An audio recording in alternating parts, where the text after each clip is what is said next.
для своего народа. Вот ровным счетом у крымских татар же человек не прилетел и не спросил, он же не собрал джимат, да, и не сказал, а давайте вот так, вот сегодня за 75 лет в первый раз к нам обратился президент большой страны и спрашивает, что надо крымско-татарскому народу. Этого же сделано не было, правильно? Какая-то группа лиц единолично приняла решение, что крымским татарам, живущим у себя на родине, ровным счетом ничего не надо. Да? И на сегодняшний день, опять же, клеймо ложится на наш народ. Почему оно ложится? Когда мы видим, что подрывает Лепопор, вот здесь на границе с Чангаром, там висит, к большому сожалению, крымско-татарский флаг.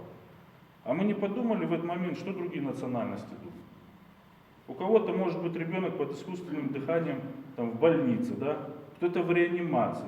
Да вообще разных ситуаций очень много. И в этот момент, прикрываясь нашим национальным флагом, нашим народом, говорят, мы отрубили всем свет. Ну что, этим надо гордиться? Я считаю, это позор для нашего народа, что у нас, к большому сожалению, есть такие люди. Дальше мы видим, что происходит. Вот 4 года ровным счетом в Украине ничего не происходит же в сторону опять крымско-татарского народа. Декларируют много, говорят тоже красиво и много, что будет крымско-татарская автономия. В результате что Порошенко заявил на той неделе на пресс-конференции? А какая может быть крымско-татарская автономия? Культурная автономия, да, а крымско-татарскую автономию территориальную я вам не дам.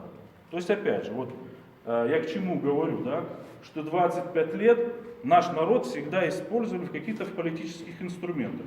Мы постоянно должны были ходить, дороги перекрывать, там, самозахватами заниматься, да? То есть понятное дело, а кто мешал решать эти вопросы? Вот на сегодняшний день мы понимаем, да, мне приятно лично, что наш народ, он реабилитирован. Потому что я с детства помню, когда Харбаба, Бита, бабушки, дедушки говорили, вы знаете, нас незаконно обвинили, что мы предатели. И мы все жили с этим клеймом. А что мешало Украине 25 лет снять это клеймо с крымско-татарского народа? Что мешало им дать наш язык государственный в Крыму? Да, может быть, надо этот закон дорабатывать, да? Над ним надо работать, чтобы язык больше был в обиходе, чтобы он больше использовался. Но это все зависит от нас. Сегодня мы на выборы не пойдем, ну, наше поколение молодое не пойдет, дети не пойдут. Завтра что? Все остальные народы что думают? Вот вроде все хорошо, везде все строится, а крымские татары опять чем-то недовольны. Вот основная наша деятельность сегодня, почему мы стараемся практически во всех районах открывать свои офисы. Мы везде проводим бесплатные юридические консультации. Для всех народов. Вне зависимости, кто какой национальности. И многих людей это удивляло, когда к нам в первое время приходили в офис, а что здесь только не крымским татарам помогать? Да нет, пожалуйста. То есть этим самым мы объединяем. Мы показываем, что мы хотим также жить на своей родине. У нас ее другой нет. Мы хотим, чтобы люди к нам относились с уважением. Мы к ним с уважением, они к нам с уважением. Понимаете? И вот я всегда говорю, самое страшное, чтобы у людей других национальностей в головах не сложилось впечатление, что все беды и проблемы и санкции в этом государстве за крымских татар. Возьмем с вами пример Бахчисарайского ханского дворца. Ну что плохого, что его реконструируют сегодня? Вот на весь мир кричат, то черепицу не так сложили, то балку неправильно поменяли. Хорошо, а 25 лет почему сами тогда не занимались? Тем более мы знаем, кто был главой администрации там долгое время. Наш соотечественник, который сегодня больше всех кричит. Ну а когда наше историческое наследие там, извините, стены текли, все пропадало, все гнило, то все было хорошо. Только на ханском дворце деньги зарабатывали. На экскурсиях и так далее, и так далее. Все, 1,5 миллиарда рублей это первый транш на реконструкцию ханского дворца.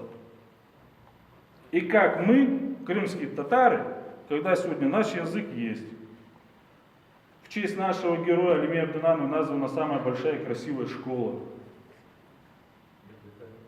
Понимаете? Джами строится и не одно строится. Да, понятно, это, как сказать, центральная, да, мечеть наша будет. Вот. Но и многое-многое другое я вижу в поселках компактного проживания в Симферопольском районе, в Каменке, в Пошкильды, везде садики, школы строятся. Но мы всего 4 года живем.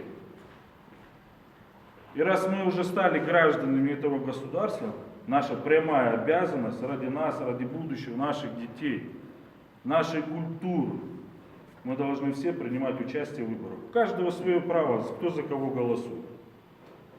Вот.